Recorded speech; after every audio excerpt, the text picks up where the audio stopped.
திருச்சிற்றம்பலம். இப்போ நம்ம திருவிளையாடல் புராணத்தில் 6வதாக வெள்ளி எம்பல திருக்கூத்து பார்க்கலாமா? பரம்பொருளாக விளங்கிடும் நம் சிவபெருமான் உலகினை வழி நடத்திட வேண்டியும் அறம்பொருள் இன்பம் என மூன்றினையும் நிலைநாட்ட வேண்டியும் சுந்தர பாண்டியனாக எழுந்தருளி பாண்டியர் குல திருமகளாய் அவதரித்த தடாதகை பிராட்டியாரை கல்யாணம் பண்ணிட்டாங்க. திருமணத்துக்கு வந்திருந்த அனைத்து தேவர்களையும் அப்புறம் மன்னர்களையும் மற்ற எல்லாத்தையும் பார்த்து நீங்கள் எல்லாரும் போய் சாப்பிட்டு வாங்க அப்படின்னு சொல்கிறாங்க. அதனால் எல்லாரும் பொற்றாமரை குளத்தில் போய் குளிச்சுட்டு அவங்களுடைய நியமங்களை முடிச்சுட்டு வந்தாங்க.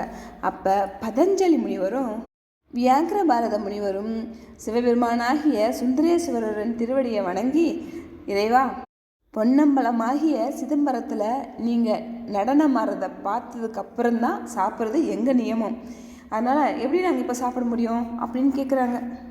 அதுக்கு சிவபெருமான் பொன்னம்பலத்தில் நான் நடனம் ஆடுற அந்த காட்சியை இங்கேயும் உங்களுக்கு காட்டியறல முடியும் அப்படின்னு சொல்லிட்டு, உலக வடிவாக விளங்கிடும் விராட் புருஷனுக்கு சிதம்பரம் இருதயம் என்றால் மதுரையம்பதி துவாத சாந்த ஸ்தலமாகும் அப்படின்னு சொல்கிறாங்க. அதை கேட்ட முனிவர்கள் 2 பேரும், அப்போ பிற அங்கங்கள்லாம் எங்கே இருக்குது, அதை கொஞ்சம் சொல்கிறீங்களா அப்படின்னு சொல்லி சிவபெருமான்கிட்ட கேட்கும்போது சிவபெருமான் சொல்கிறாரு, திருவாரூர் மூலாதாரம், திருவானைக்கா சுவாதிஷ்டானம், திருவண்ணாமலை மணிப்புரகம், தில்லை அனகதம், திருக்காலத்தி விசுத்தி, காசியம்பதி ஆங்ஞை, திருக்கைலாயம் பிரம்மேந்திரம் அப்படின்னு சொல்கிறாங்க. மதுரை எம்பதி துவாத சாந்த ஸ்தலமாகும். இந்த தலம் எதில் சிறப்பு அப்படின்னா எல்லா தலத்துக்கும் முன்னாடி தோன்றியது, அதுதான் சிறப்பு அப்படின்னு சொல்கிறாங்க. அப்போ பதஞ்சலி முனிவரும் வியாக்கிர பாரதரும் அப்புறம் அவங்க கூட வந்திருந்தவங்க எல்லாமே கோயிலுக்கு போகிறாங்க. சிவபெருமானோட அருளால் அந்த இந்திர விமானத்துக்கு கீழ் பகுதியில் வெள்ளி அம்பலம் ஒன்று அப்படியே தோன்றுச்சு. அந்த வெள்ளி அம்பலத்தின் மைய பகுதியில் மாணிக்க பீடம் ஒன்றும் தோன்ற அதில் ஏறி நின்ற சிவபெருமான் மெய்ஞான பேரொளியாய் நின்றார்.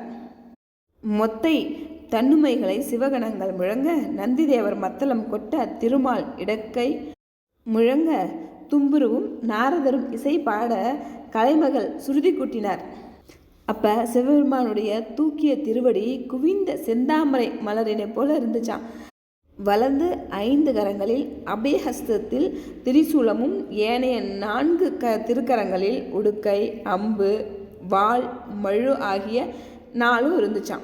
அப்புறம் சிவபெருமானுடைய இடது கரங்களில் 5 வரதஹஸ்தத்தில் நாகமும் மற்ற 4 அக்னி, கேடயம், கதை ஆகியவும் இருந்துதான்.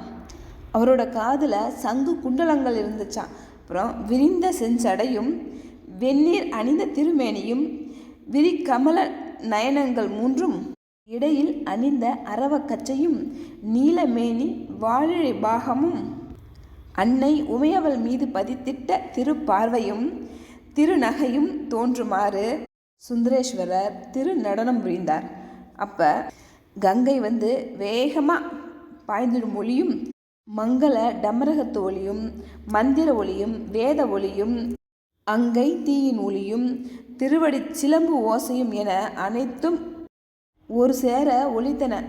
அதை பார்த்த அடியார்கள் எல்லாம் அவ்வளோ சந்தோஷப்பட்டாங்க. இப்படி சிவபெருமான் வெள்ளி அம்பலத்தில் திருநடனம் ஆடினதை வியாக்கிர பாரதரும் பதஞ்சலியும் பார்த்துட்டு அவங்களுடைய கைகளை சிறமேற் குவித்து சிவபெருமானின் திருவடிகளை விழுந்து வணங்கி வேத கீதங்களால் மனமாற சிவபெருமானை போற்றி பேரின்ப வெள்ளத்தில் முழுகினாங்களாம். அடியவர்களுக்காக சிவபெருமான் ஆடிய இந்த திருநடனத்தை தேவர்களும் மகரிஷிகளும் யோகியர்களும் முனி புங்கவர்களும் கந்தர்வர்களும் கிருபரர் அவுணர் என எல்லாமே பார்த்து சிவபெருமான் கருணையை நினச்சி போற்றி அவரை பணிந்து வணங்கினாங்களாம். சிவானந்தத்தில் மூழ்கிய பதஞ்சலி முனிவர் ஆனந்த கண்ணீர் பெருக அவரை மறந்து சுந்தர பாண்டியனாக வந்த சிவபெருமானை போற்றி வணங்குறாங்க. சிவபெருமான் பதஞ்சலி முனிவர்கிட்டையும் வியாக்கிர பாரதட்டையும் உங்களுக்கு என்ன வர வேணும் கேளுங்க அப்படின்னு கேட்கும்போது அவங்க 2 பேருமே, இன்றைக்கி நாங்கள் பார்த்த இந்த திருநடனத்தை வெள்ளியம்பலத்தில் என்னன்னைக்கும் நிலைத்து நிற்கணும், இந்த திருக்காட்சியை பார்க்குறவங்களுடைய பந்தபாசங்கள் விலகுமாறு நீங்கள் தான் அருள் புரியணும் அப்படின்னு வேண்டி கேட்குறாங்க. நடராஜ திருமூர்த்தியாக திருக்கூத்து ஆடி நின்ற சிவபெருமானோ செந்தமிழுக்கு இருப்பிடமாக திகழ்ந்திடும் இந்த பாண்டிய திருநாடு செய்த தவத்தின் காரணமாக நீங்கள் கேட்ட இந்த வரத்தை நான் தரேன் அப்படின்னு சொல்கிறாரு. இதை கேட்ட பூதகணங்கள் எல்லாரும் அவ்வளோ சந்தோஷப்படுறாங்க. தேவர்கள் எல்லாம் மலர் மாழி பொழிய, முனிவர்கள் ஆனந்த கண்ணீர் பெருக, வியாக்கிர பாரதரும் நம்ம பதஞ்சலி முனிவரும் ஒருத்தர் அப்படியே சந்தோஷத்தில் கட்டி தழுவி ரொம்ப சந்தோஷப்படுறாங்களாம் சிவபெருமானுடைய கருணையை நினச்சி. அப்புறம் 2 பேரும் போய் சந்தோஷமாக திருமண விருந்தை சாப்பிட்டாங்க. திருச்சிற்றம்பலம். இந்த பதிவு உங்களுக்கு பிடிச்சிருந்தா லைக் பண்ணுங்கள், ஷேர் பண்ணுங்கள், மறக்காமல் இந்த சேனலை சப்ஸ்கிரைப் பண்ணுங்கள். இந்த பதிவு பார்த்ததுக்கு ரொம்ப நன்றி.